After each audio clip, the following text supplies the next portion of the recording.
ခုလောလုတ်တရားလည်းများတယ်အစားလေးတစ်လက်ကလည်းလွတ်သွားတယ်ဗိုက်ရဲ့ထဲရင်ညွန့်အောင်လာကနေစူးစူးပြီးအောင်နေတာဘာလို့များပါလဲမင်္ဂလာပါရှင်ဆရာက channel မှာပြန်လည်ကြိုဆိုလိုက်ပါတယ်အကယ်၍များဝက်ဘိုက်ရဲ့အထက်ရင်ညွန့်အောင်ကနေစူးစူးပြီးတော့အောင်နေတယ်ပြီးတော့အစားရိုလည်းအချိန်မမှန်နဲ့မစားဖြစ်ဘူးနည်းနည်းလေးစားရုံနဲ့ရင်ပြည့်ရင်ကဲဖြစ်နေပြီးတဲ့ခါကျတော့အန်ဂျီလိုဖြစ်နေတယ်ပြီးတော့ကိုယ်ရမ်းစိတ်တဲ့အစားစာကိုတော့မှစားခြင်းစိတ်ပြောက်နေတယ်ဒီလိုတွေဖြစ်နေပြီဆိုရင်တော့သင်ဟာဆိုင်ရောဂါဖြစ်နေပြီလို့သိကြတော့ရှိပါတယ်ရှင်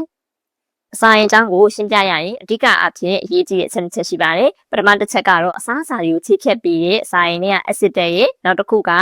အက်ဆစ်တက်တွေကိုခန္ဓာရည်ရှိဖို့အတွက်အစာရင်တွေပဲဖြစ်ပါတယ်ဒီနှစ်ခုကမျှကြီးချီနေ balance မှာရှိနေမယ်ဆိုရင်အစာရင်ကကျန်းမာနေပြီးတော့တစ်ခုခုကလဲတာများတာဖြစ်နေမယ်ဆိုရင်တော့အစာရင်ယောဂရဲ့လို့ဖြစ်လာတာပဲဖြစ်ပါတယ်ရှင်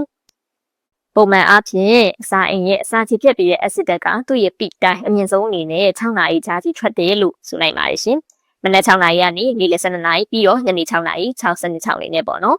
6နာရီကြာစီထွက်နေတဲ့အက်ဆစ်တက်ကသူချီဖြတ်စရာအစာမရှိတော့ဘူးဆိုရင်အစာအိမ်နဲ့ရန်တွေကိုချီဖြတ်လိုက်ပါတယ်ပြီးတော့ပူဆက်တွေစားလိုက်တဲ့ခါမှာလည်းအဲ့ဒီပူဆက်တွေကအက်ဆစ်တက်ပမာဏကိုတိုးစေပါတယ်ဒါတွေဟာအက်ဆစ်တက်ပမာဏတွေကိုတိုးပွားစေပြီးတော့သူ့ရဲ့မျှကြီး balance ကိုပြည့်စေတဲ့အချက်တွေပဲဖြစ်ပါတယ်ရှင်ပြီးတော့အစာအိမ်နဲ့ရန်ကိုပါစေတဲ့ချက်တွေကတော့ H pylori ပိုးလို့ခေါ်တဲ့ bacteria ကြောင့်တော့၎င်းအရက်နဲ့ဆေးလိပ်တွေကိုအလုံးစုံတောက်